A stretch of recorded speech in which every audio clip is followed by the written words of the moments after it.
It's clear that it is love and kindness, in the sight of blindness that it is. God's love and the failing brightness that's given us hope and no escape from the crisis. Apocalypse. The Vale of Whispers, a light in the shadow. The road north. The path narrowed with each mile, as ancient cobblestones gave way to packed earth and, finally, to trails worn more by animals than by men. 7 pairs of feet and 1 set of worn boots pressed onward, their steady rhythm a counterpoint to the surrounding silence. "It feels wrong," Thalia whispered, her fingers never leaving her lyre strings. "Listen." They paused. Serafina tilted her head, her shepherd's senses on high alert. No birds sang. No leaves rustled. Even the breeze seemed to hold its breath. "It's as if the world is holding still," Illyra murmured, pressing her palm against the trunk of a twisted oak. "The trees are waiting." Darian walked ahead, his posture relaxed but his eyes constantly in motion, cataloging every shadow. 3 days had passed since Bramblebrook, 3 days of walking and talking, of 7 women gradually drawing out the man behind the legend. Hannah consulted her map in the fading light. "The border of Bright Hollow lies just beyond that ridge. We should make camp here tonight." "No," Darian said, his voice carrying a weight none of them had heard before. "We press on. The boundary between realms thins at night. If what I suspect is true, morning will be too late." Charity adjusted the hammer at her belt. "You know something you're not telling us." He turned, his expression grave. "I know darkness, Sister Emberlyn. I know its patterns, its signatures." His hand moved unconsciously to the wrapped object strapped to his back. "And I smell it on this wind." Lumina stepped closer to him, her violet eyes searching his face. "You've been here before." It wasn't a question. Darian's silence was answer enough. They crested the ridge as twilight painted the sky in bruised purples and deep blues. Below them, the town of Bright Hollow nestled in a valley that should have been picturesque thatched roofs, smoking chimneys, a central square with a fountain. But something was profoundly wrong. The town existed in layers, as if multiple versions of it had been superimposed. Buildings seemed to shift position when not directly observed. Lights glowed in windows, but their illumination was wrong, too blue, too static. "What is this place?" Amaro whispered, instinctively moving closer to Darian. "A threshold," he replied, his voice low. "Once a trading post, then a town, now a doorway." Hope was already unrolling her scrolls, her fingers tracing ancient text. According to the texts of Malachi the Seer, Bright Hollow was built over the Well of Echoes, a natural passage between realms.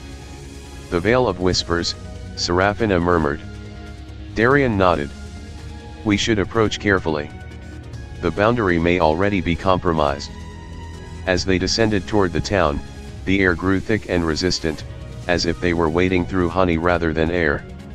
The temperature dropped until their breath clouded before them, though the evening had been mild on the ridge.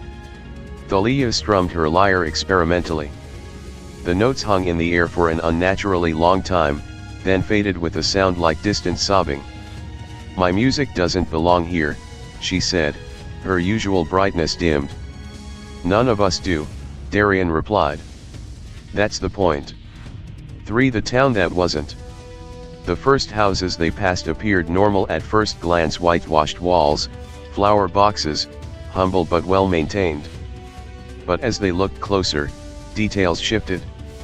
A door would be open, then closed when viewed from a different angle.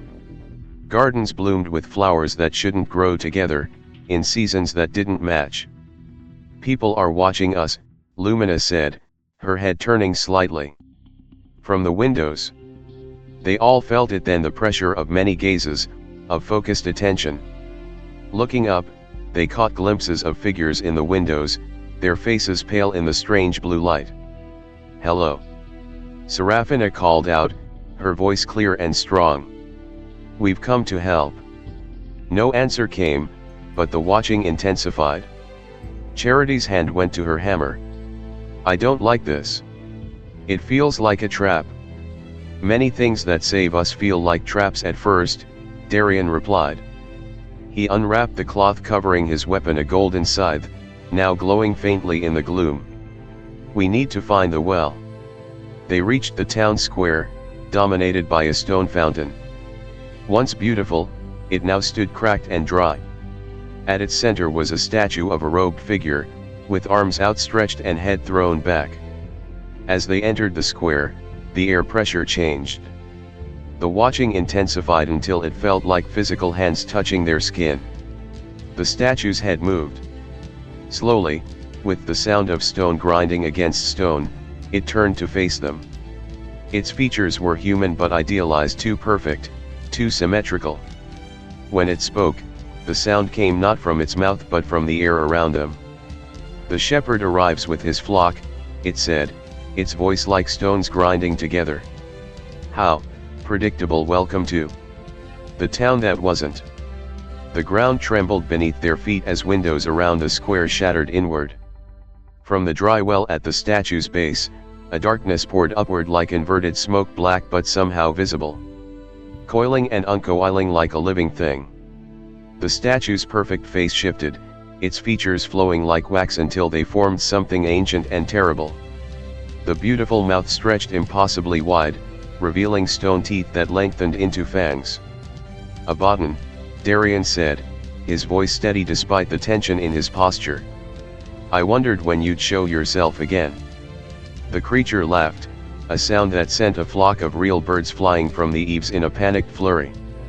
Darian the Blessed, the one they call the Unknown and the Saint, it said, the name carrying equal parts mockery and ancient hatred. You're just a little boy who only just found a little piece of power, still playing guardian? Still believing in your God and your righteous mission. The darkness from the well coalesced, forming a humanoid shape, tall, gaunt, with eyes like distant stars. Though roughly man-shaped, its details shifted constantly, too many fingers, joints that bent backward, a face that was handsome one moment and horrific the next. Abaddon, Darian repeated. You have no place here. I have every place, the creature replied, its voice now coming from everywhere and nowhere. Everywhere the light fears to reach, I am there. And this town? This town invited me. The doors of the buildings around the square burst open. Villagers emerged, not walking, but gliding, their movements too smooth and deliberate. Their eyes were black holes, their skin translucent enough to reveal darkness flowing through their veins like ink in water. See. Abaddon gestured expansively. They chose me. I offered them eternity. No pain. No fear. Just existence. You've trapped them, Darian countered. Souls that cannot move on to what comes after. After. Abaddon laughed again, the sound sending shivers down Thalia's spine. There is no after. Only now. Only desire. I showed them the truth that your God is a fiction, that the promises of an afterlife are lies told to control the masses. The villagers murmured agreement, their voices overlapping in a disturbing harmony that made Illyra's teeth ache. Hannah stepped forward, a scroll in her hand, her eyes narrowing as she read the ancient text. These scrolls speak of you, the destroyer. But they also say you were once something else, a guardian who fell. Abaddon's fluid form rippled with what might have been amusement.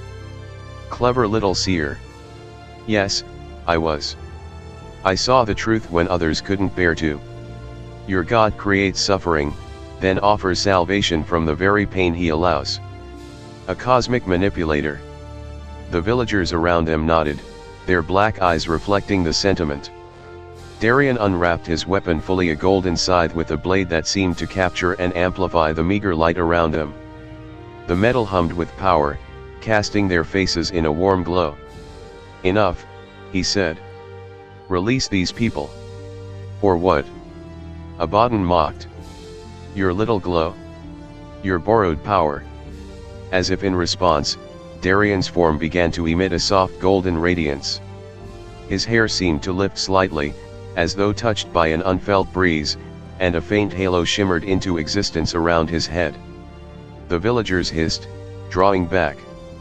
"Your power is nothing compared to what I offer," Abaddon continued. "Freedom from false hope. Truth. Your truth is incomplete," Darian replied. "And these people deserve the real one." Darian turned and looked at all the seventh Zion. "This is what we came for. Are you ready?" Each woman looked to the others, then nodded in unison. "What's the plan?" Seraphina asked, her staff at the ready. "He draws power from their belief," Darian explained quickly. "We need to break that connection." "I can disrupt the binding," Hope said, her eyes taking on a violet hue as she stared at the villagers. "My sight sees the threads that connect them to him, old magic, blood magic. And I can protect us," Amara added, her hands beginning to glow with a soft green light. "My healing energy creates barriers against spiritual intrusion." Thalia strummed her lyre experimentally, wincing at how the notes died too quickly. "I can counter his voice with truth. Music against lies. I can shield us from physical harm," Charity stated, hefting her hammer, its metal gleaming despite the lack of light. "My strength is greatest when defending others." "I see the pattern," Lumina said, her fingers tracing invisible lines in the air. "The binding works in cycles 7 beats, then a pause. We can interrupt it during the transition."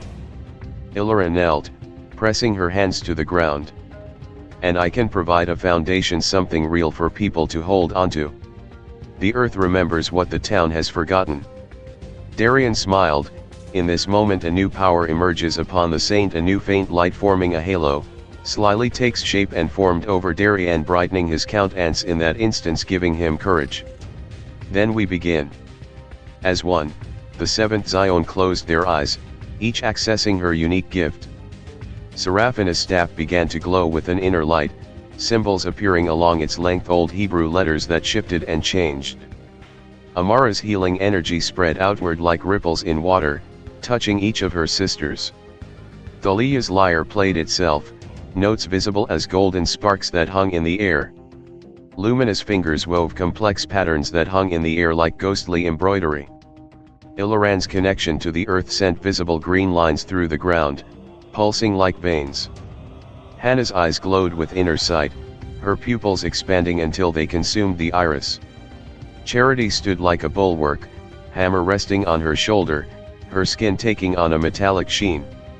Darian watched them with something like fascination, his own glow intensifying to match theirs. He reached into his pack and withdrew the blank tome, which now filled with luminous script as he touched it, pages turning by themselves.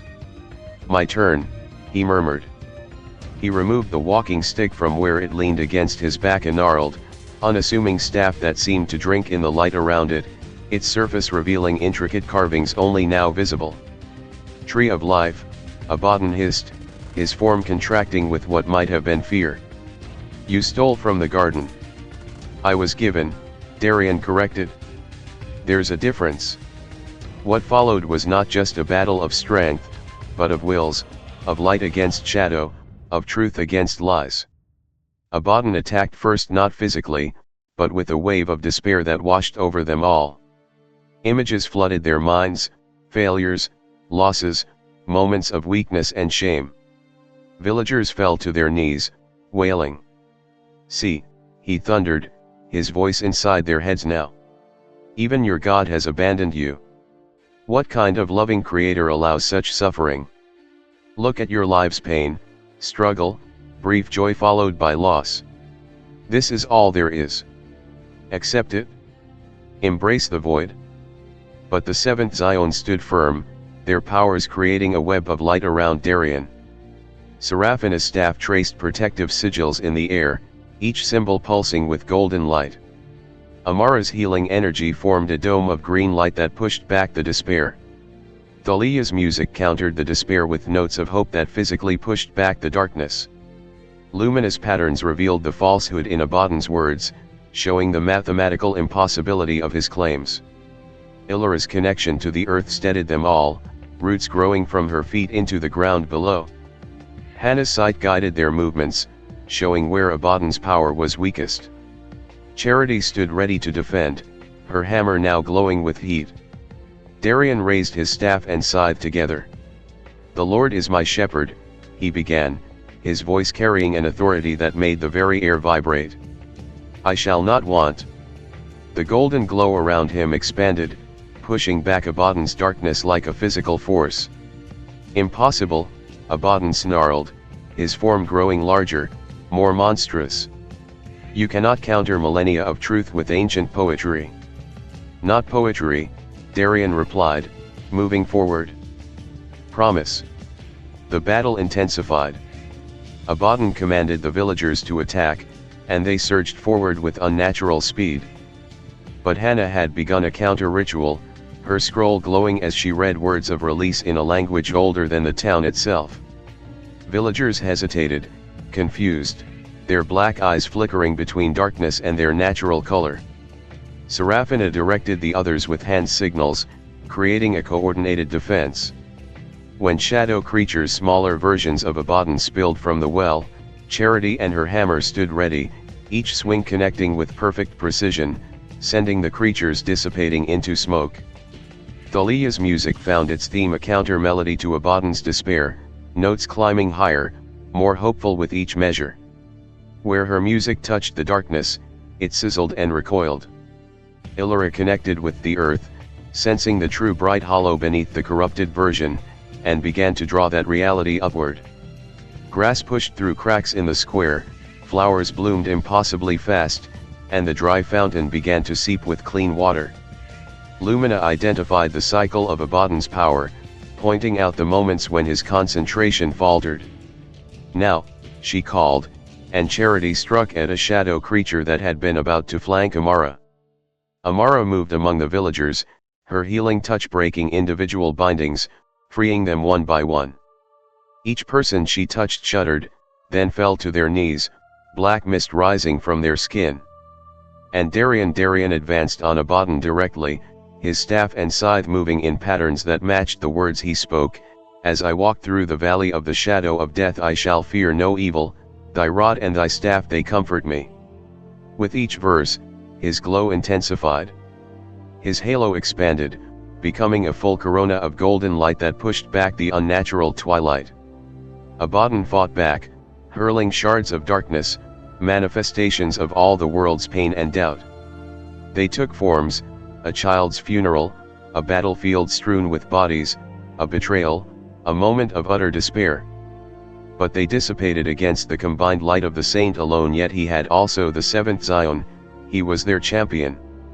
"You're losing, destroyer," Thalia called, her music never faltering. "Your lies can't stand against truth."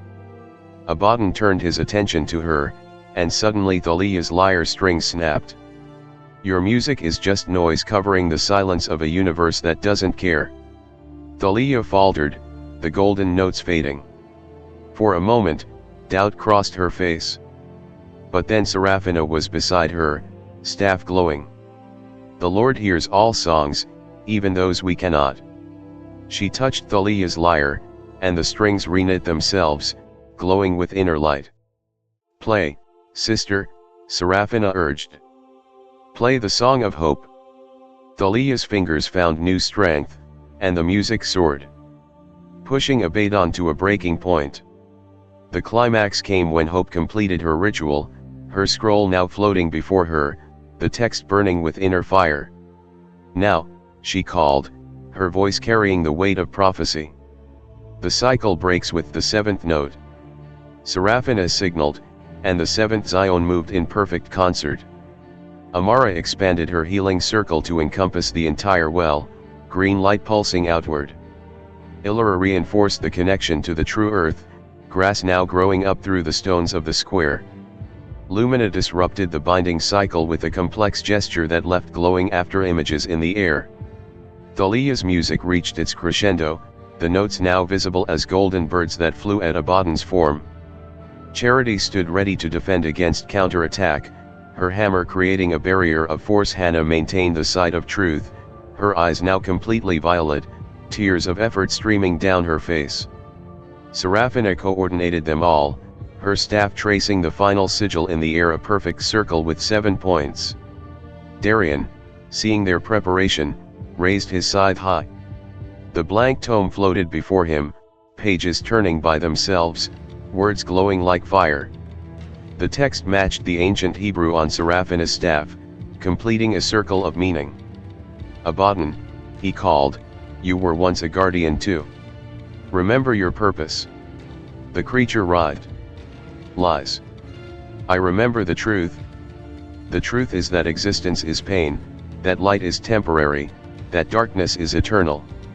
Your truth is incomplete, Darian countered. Look at them.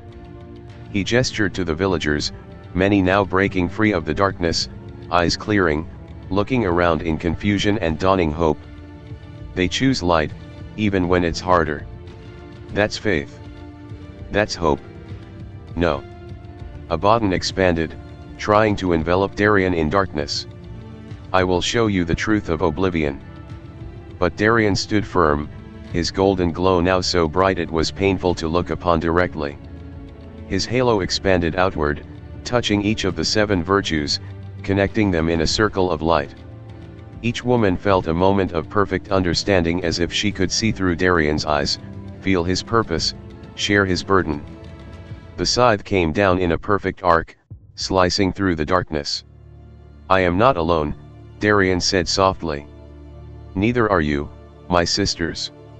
Neither are these people. The combined light of 8 souls, 7th Zion and their golden champion, exploded outward in a shockwave of radiance. Abaddon screamed, a sound that seemed to contain all the world's pain compressed into one terrible note. Then silence. Where Abaddon had stood, only a small dark crystal remained, pulsing weakly. It hovered for a moment, then fell to the ground with a sound like distant thunder. Darian picked it up carefully, wrapping it in a cloth from his pack. Not destroyed, he explained to the wondering companions. Just contained. Some darkness cannot be extinguished, only held in check. The villagers of Bright Hollow stood around them, looking confused, frightened, but free. Their eyes were clear again, their movements natural. They looked around as if waking from a long dream, taking in their altered town with shock and wonder. A young girl no more than 7 stepped forward from the crowd. Her white dress was the same one Darian had saved the day before. Her eyes, now clear and brown, fixed on him with recognition. You came back, she said simply. Darian knelt before her. I did. And I brought friends. The girl looked at the 7 virtues with solemn eyes. Are you angels? Thalia laughed, the sound bright in the newly lightened air. Not exactly, little one. Just women who follow where we're needed. Seraphina stepped forward. What's your name?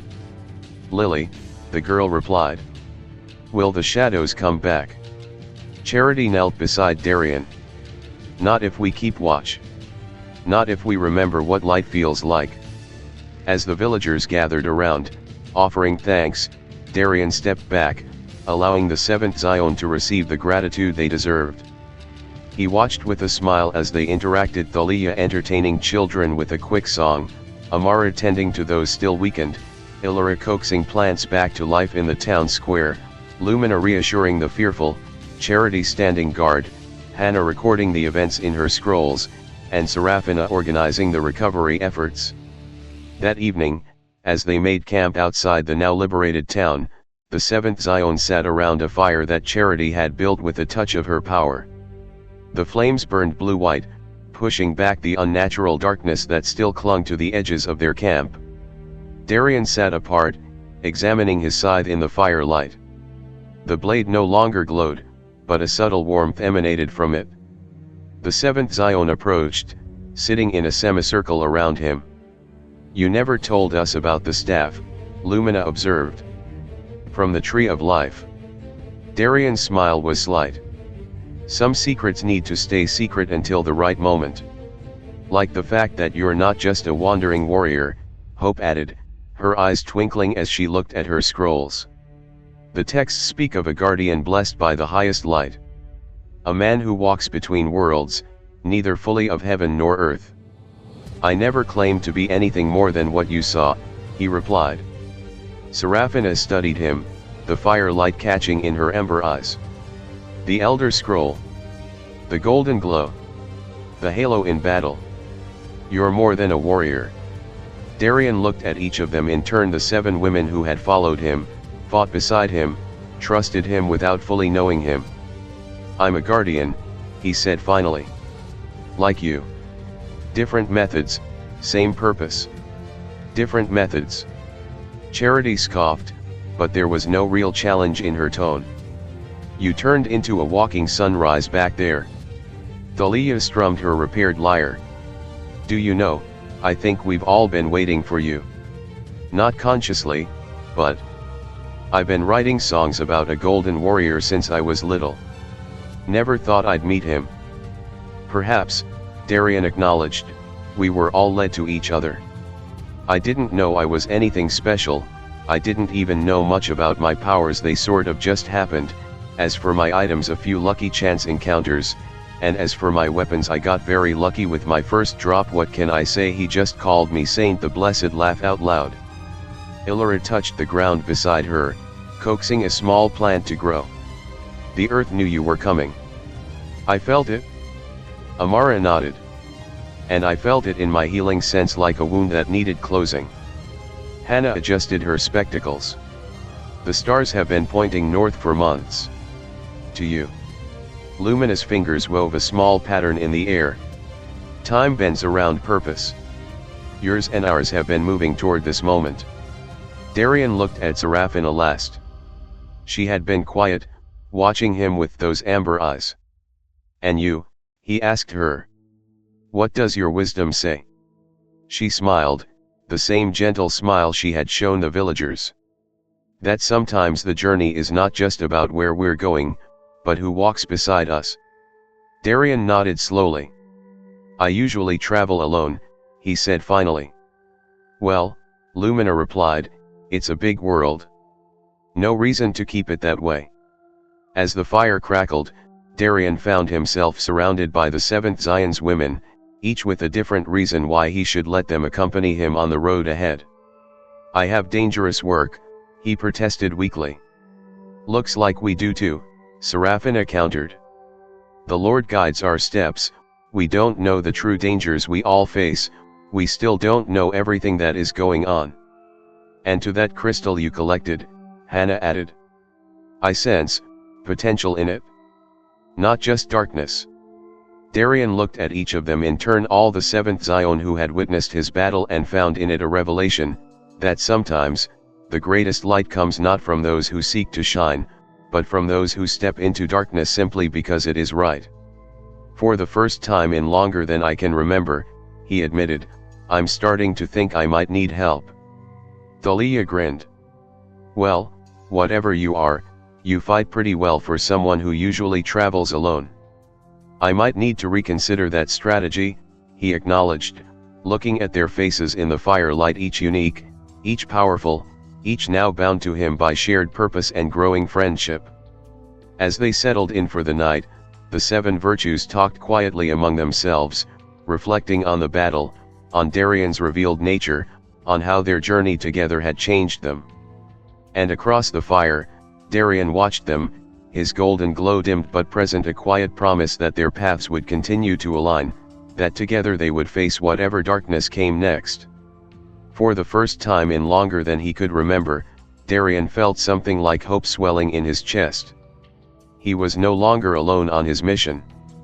The veil of whispers had been pierced by 7 lights and 1 golden glow. And something that had been dormant for centuries began to stir in the space between worlds, a sense that the balance was shifting, that light was gathering, that the age of shadows might, at long last, be coming to an end. And for 7th Zion and a wandering saint, the real journey was just beginning.